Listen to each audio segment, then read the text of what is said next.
దేవాలయం ఉంది. ఎంతమంది ఉన్నారు? మాకు ఒక 1/2 కిలోమీటర్ దూరంలో లోపల దేవాలయం ఉంది అనేవాళ్ళు. దగ్గరలో దేవాలయంలోకి వెళ్ళి కూర్చుంటారా? రోజు వీక్లీ వన్స్ వెళ్ళి దర్శనం చేసుకొని వస్తారు. వెళ్ళినప్పుడు ఒక 5 నిమిషాలైనా అక్కడ జపమో ధ్యానమో చేసేటువంటి ప్రయత్నం చేయండి. అలాగనే మీకు దగ్గరలో ఉన్నటువంటి దేవాలయంలో మీరు చెయ్యగలిగినటువంటి సేవ చేయండి. పొరగబట్టుకొని ఊడుస్తారా?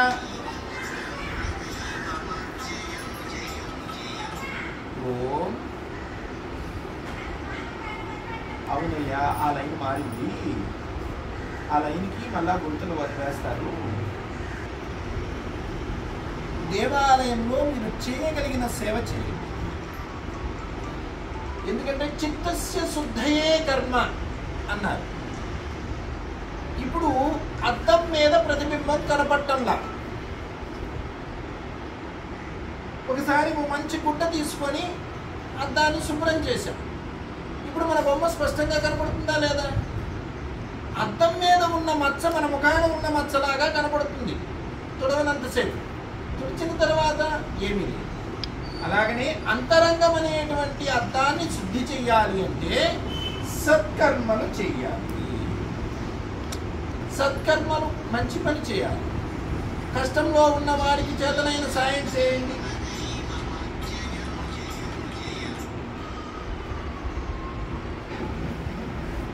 ఎప్పుడైతే చిత్తశుద్ధి కలుగుతుందో, అంతరంగం అనేటువంటి అర్థం శుద్ధమవుతుందో, పరమాత్మ యొక్క స్వరూపం స్పష్టమవుతుంది. దానికోసం సత్కర్మలు చేయాలి. సత్కర్మలు అంటే ఏమిటి? మనకి చేతనైన సాయం. చేతనైన సాయం అంటే డబ్బు ఖర్చు పెట్టడమే కాదు, కష్టంలో ఉన్న వారికి, నడవలేని వారికి రెక్కబట్టుకొని ఆసరాగా నిలబడటం కూడా సాయమే. కాస్త మానసికంగా కృంగిపోయినటువంటి వారికి ఏమి పర్వాలేదు, భగవంతుడు ఉన్నాడు, ఇబ్బంది లేదు అనే భరోసా మాట చెప్పడం కూడా సాయమే. మాట ద్వారా కావచ్చు, చేత ద్వారా కావచ్చు, ఆలోచన ద్వారా కావచ్చు, ఏదో ఒక విధంగా మనం ప్రపంచానికి సాయం చేయవచ్చు. తర్వాత భగవంతుని సన్నిధిలో ఏదో ఒక సేవ చేయాలి. ఆ గుడి శుభ్రం చేయటము అంటే పొరకబట్టి ఓడవటము లేదా తొడవటము, అక్కడ ఉన్నటువంటి కాగితాలు కావచ్చు, చెత్త చెదారం కావచ్చు. మీరు ఒక గుడి దగ్గరికి వెళ్తే ఆ గుడి ప్రాంగణం శుభ్రంగా లేదనుకోండి, చూసి వదిలేయకూడదు. మీరు వీలైతే మరొక నలుగురిని కలుపుకొని ఆ ప్రాంగణాన్ని శుద్ధి చేసేటువంటి ఇది పని చేయాలి. వారానికి ఒక్కసారైనా మీకు దగ్గరలో ఉన్నటువంటి దేవాలయానికి వెళ్ళాలి. ఆ దేవాలయంలో ఆ చుట్టుప్రక్కల ఎవరైనా పెద్దలు ఉంటే 4 మంచి మాటలు చెప్పమని చెప్పి వాళ్ళని అడగండి. లేదు మీకే ఆ స్థాయి ఉంటే, ఆ సామర్థ్యం ఉంటే 4 మంచి మాటలు చెప్పండి. అది లేదు ఇది లేదు, ఓ మంచి పుస్తకం తీసుకొని చదవండి, అందరికీ వినిపించండి. కాబట్టి ఏది ఏమైనప్పటికీ అందరము కలిసి సమాజ వాతావరణాన్ని మార్చడానికి మన వంతు ప్రయత్నం మనం చేయాలి. కాబట్టి అమ్మా, ఎవరన్నా గురువుగారి దగ్గరికి అక్కడ వెళ్ళేవాళ్ళు ఉంటే, అక్కడ అలంకారం జరుగుతుంది, వెళ్ళేవాళ్ళు వెళ్ళండి. దేవాలయానికి వెళ్ళటం అనేటువంటి నియమం పెట్టుకోండి. మంచి మాటలు వినాలి. సత్సంగము అంటారు.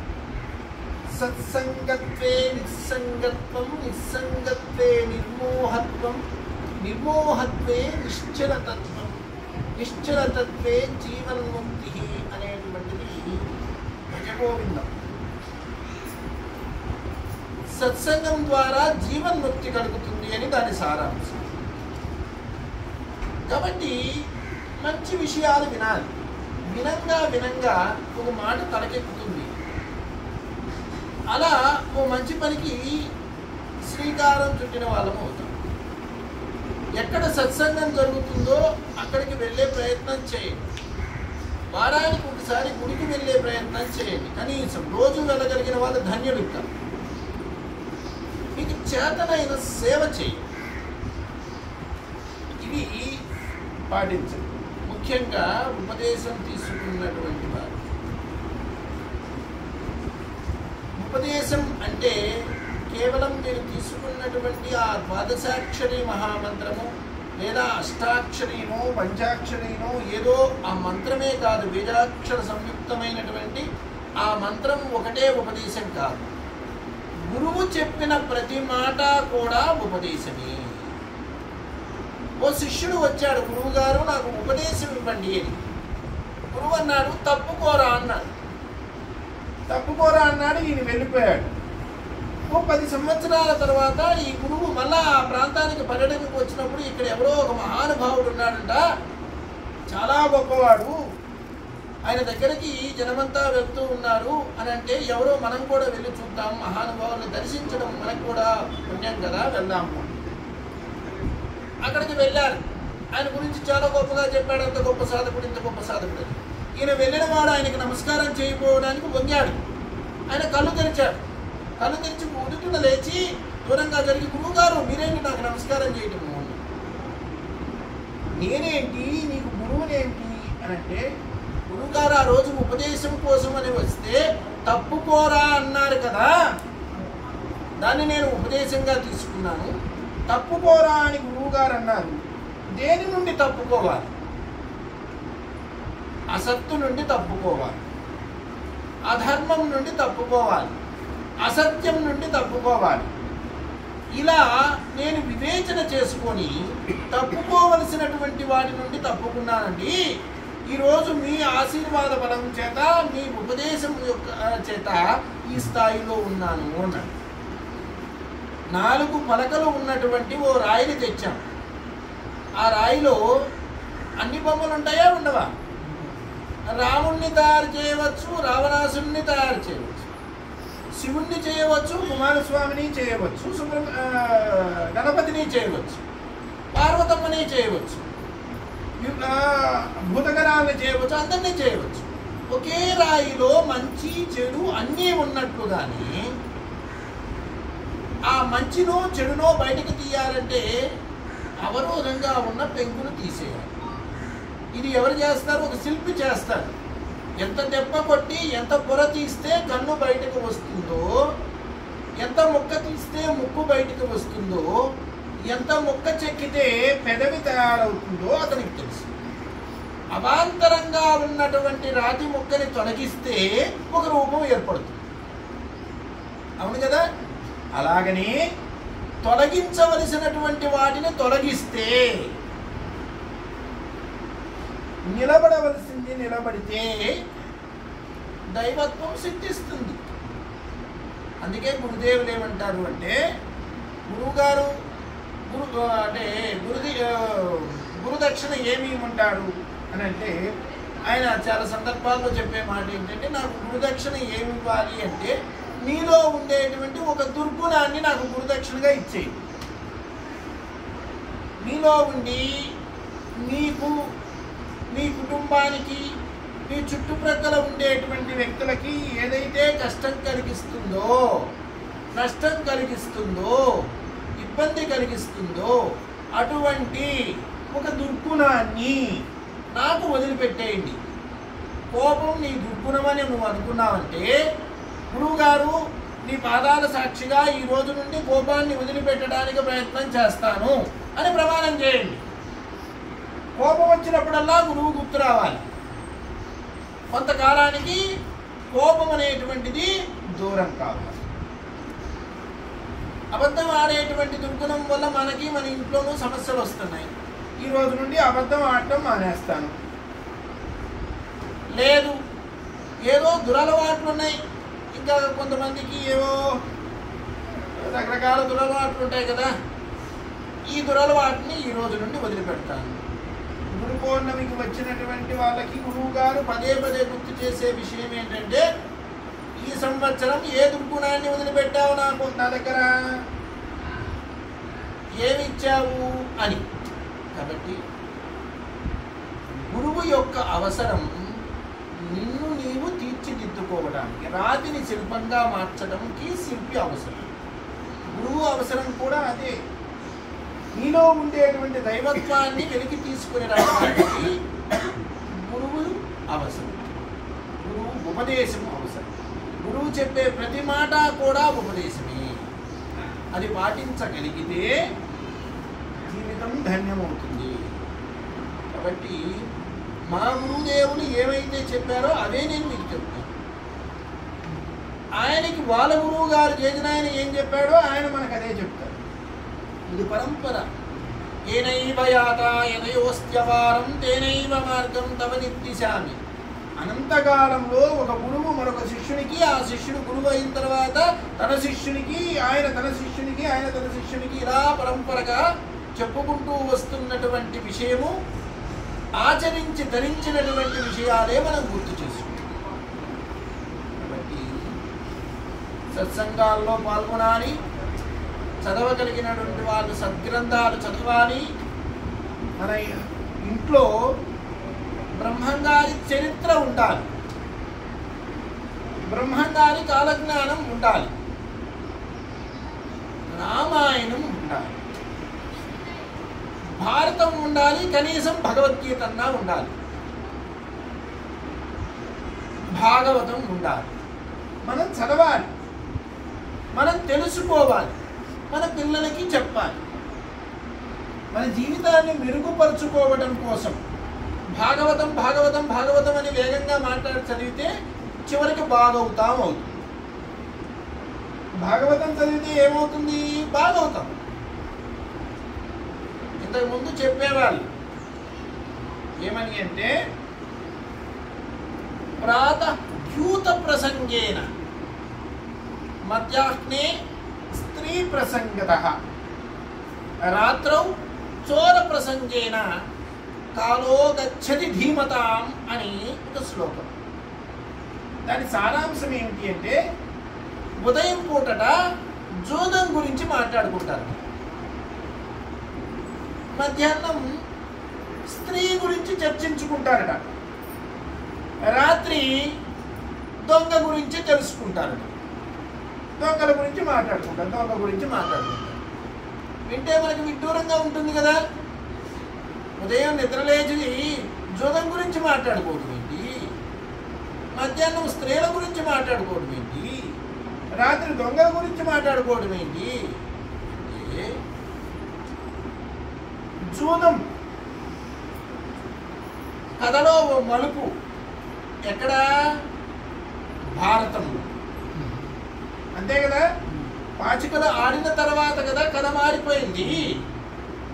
ఉదయం జూదం గురించి మాట్లాడుకోవడం అంటే భారతం గురించి మాట్లాడుకోవడం, మధ్యాహ్నం స్త్రీ గురించి మాట్లాడుకోవడం అంటే స్త్రీ కోసం 10 తలలున్నవాడు కూడా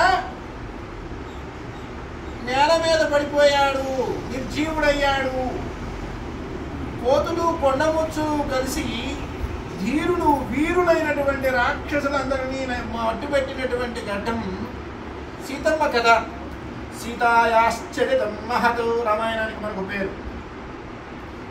ఆ మధ్యాహ్నం స్త్రీ గురించి అంటే రామాయణం గురించి మాట్లాడుకుంటారు. రాత్రి దొంగ కుండ మీద కుండ పెట్టి వెన్న కుండకి చిల్లు పెట్టి ఇళ్లల్లో వెన్న నెయ్యి దొంగతనం చేసినటువంటి దొంగ ఎవరైనా కృష్ణ పరమాత్మ లీలలే భాగవతం. ఆ కృష్ణుడి లీలలు చెప్పేటువంటి భాగవతంలో గురించి రాత్రి కూడా చెప్పుకుంటారట. మళ్ళా వద్దాం. ఉదయం అంటే ఏమిటి? రోజులో ఉదయము, మధ్యాహ్నము, సాయంత్రం అని కాదు. జీవితంలో ఉదయం ఏమిటి? బాల్యం.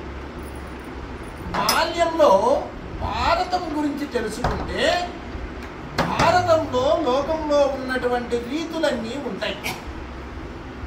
దుర్యోధనాదులు వేసేటువంటి ఎత్తులు, పాండవ పక్షంలో కృష్ణ పరమాత్మ ద్వారా పై ఎత్తులు, ఇవన్నీ అన్ని రకాలైనటువంటి దుర్మార్గాలు, వాటిని దాటేటువంటి మార్గాలు అన్నీ కూడా భారతంలో కనపడతాయి. బాల్యంలో భారతం తెలిస్తే లోకము యొక్క రీతి తెలుస్తుంది. లోకమంతా మంచే కాదు, లోకంలో చెడు కూడా ఉంటుంది. మంచిని తీసుకొని చెడుతో విషయంలో జాగ్రత్త పడటం ఎలానో తెలుస్తుంది. పండు ఏదైనా పారవేసే భాగం ఉంటుంది. అరటికాయ తొన తీసేస్తాం, మామిడికాయ టెంక తీసేస్తాం, సపోటా గింజ తీసేస్తాం. తీసే భాగం ఉన్నట్లుగానే తినే భాగం ఉంటుంది. ప్రపంచమంతా మనకు పాఠశాలే. ప్రపంచంలో ప్రతి వాళ్ళు మనకు గురువులే. మంత్రం ఇచ్చిన గురువులు కాకపోయినా అందరి దగ్గర మనం నేర్చుకునే విషయాలు ఉంటాయి. రాముడి దగ్గర ధర్మం కోసం ఎలా నిలబడాలో తెలుసుకుంటే రావణాసుడి దగ్గర ఏ పాడు పనులు చేయకూడదో తెలుసుకుంటాం. రాముడు గురువే, రావణాసురుడు గురువే. రావణుడు ఏమి చేయకూడదో రావణుడిని చూసి తెలుసుకుంటాము, ఏమి చేయాలో రాముడి గురించి తెలుసుకుంటాం. అలానే భారతం బాల్యంలో తెలుసుకుంటే మంచి చెడుల విచక్షణ, విశ్లేషణ అర్థమవుతుంది. జీవితంలో మధ్య వయస్సు అంటే ఏంటి అంటే ముఖ్యమైనటువంటిది యవ్వనం. 40 సంవత్సరాల వయసు కాదు. లోకము పోకడ తెలిసి కాస్త విచక్షణ పెరిగే వయస్సు యవ్వనం. యవ్వనంలోకి వచ్చిన తర్వాత రామాయణం చదివితే మానవ సంబంధాలు, భాగస్వామిని ఎలా గౌరవించాలి, భార్యాభర్త ఎలా జీవించాలి, ఒకరికి ఒకరు ఎటువంటి విలువ ఇవ్వాలి, ఇటువంటివన్నీ తెలుస్తాయి. ఒక వయస్సు వచ్చిన తర్వాత భగవంతుని లీలలకు గురించినటువంటి భాగవతం చదివితే శారీరకమైనటువంటి మోహం, ఉపాధికి సంబంధించినటువంటి మమకారం పోయి జీవిత లక్ష్యం తెలుసుకుని భగవంతునికి చేరువవుతాము. గురుదేవులు పదే పదే గుర్తు చేస్తూ ఉండేవారు. మరే నాయన, జుట్టు తెల్లబడుతుంది అంటే నీ శరీరం నీకు సంకేతం ఇస్తుంది. మొదటి వెళ్ళు, రెండో వెళ్ళు, మూడో వెళ్ళు ఉన్నట్లుగానే ఓ వెళ్ళు పట్టింది శరీరం. తెల్లబడిపోతుంది అంటే తెల్లారిపోతుందిరా, తేరుకోరా, మేలుకోరా అని నీ శరీరం నీకు గుర్తు చేస్తుంది అని. కంటి చూపు తగ్గుతుంది అంటే ఒరే నాయన, కొన్ని చూసి చూడనట్లు వదిలిపెట్టరా, బయట దృష్టిని వదిలిపెట్టి లోపలి దృష్టిని పట్టుకోరా అని నీ శరీరం గుర్తు చేస్తుంది అని. వినికిడి తగ్గుతుంది అంటే కొన్ని విని విననట్లు వదిలిపెట్టరా, అన్నీ పట్టించుకుంటే అనుబంధాలు నిలబడవు. ఒక వయసు వచ్చిన తర్వాత కూడా ఆ మాట ఎందుకన్నావు, ఈ మాట ఎందుకన్నావు ఇలా మాట్లాడితే నీ కింద ఉండేవాళ్ళు ఈ ముసలోడు ఇంకా పోలేదేంటా అని వాళ్ళు అనుకుంటారు. అన్నీ పట్టించుకో. నీ చెవిన పడ్డా కూడా కొన్ని విని విననట్లు వదిలిపెట్టి, బయట శబ్దాలు వదిలిపెట్టి లోపల దశవిధనాదాలు వినటం అలవర్చుకో. లోపల ఓంకారాన్ని, ప్రణవనాదాన్ని వినటం తెలుసుకో అని నీ శరీరం నీకు చెప్తుంది. గురుదేవుని చెప్తారు, నీ శరీరం కూడా నీకు గురువే. అయ్యా ఈయన ఏమీ వదిలిపెట్టడయ్యా, చస్తే వదిలిపెట్టడు అనేవాడు నిన్న పీల్చిన గాలి ఈరోజు దాకా వదిలిపెట్టిన వాళ్ళు ఎవరన్నా ఉన్నారా? నిన్న తిన్న తిండి ఎంతో కొంత ఏదో ఒక రూపంలో వదిలిపెట్టిన వాడు ఎవడన్నా ఉన్నాడా? తాగిన నీరు వదిలిపెట్టిన వాడు ఎవడన్నా ఉన్నాడా? ఉంటే వాడు హాస్పిటల్లో ఉంటాడు. మన దగ్గర ఎందుకుంటాడు? వదిలిపెట్టవలసిని వదిలిపెడుతున్నాడంటేనే వీడు బతికున్నట్టు లెక్క, బాగా ఉన్నట్టు లెక్క. కాబట్టి ఏది వదిలిపెట్టాలో తెలుసుకోవడం, ఏది పట్టుకోవాలో తెలుసుకోవడం, దీనికోసమే మనకి గురువు యొక్క అవసరం. పట్టుకోవలసిన వాటిని పట్టిస్తాడు, వదిలించవలసినటువంటి వాటిని వదిలిస్తాడు. మట్టితో బొమ్మ చేసేవాడు ముద్దా చేర్చి, తల వినాయకుడిని తయారు చేస్తున్నాడంటే పొట్ట లావుగా ఉండాలి కాబట్టి పెద్ద ముద్ద మట్టిని అక్కడ పెడతాడు. మెడ చిన్నది కాబట్టి దానికి కొంచెం చిన్నది, తల ఇంకొంచెం పెద్దది, పొట్ట కంటే చిన్నది కాబట్టి ఒక రకమైనటువంటి ముద్ద, ఒకదాని మీద ఒక ముద్ద పెట్టి దాన్ని తీర్చిదిద్దినట్లుగా ఏది పేర్చాలో, ఏది అందించాలో గురువుకు తెలుసు.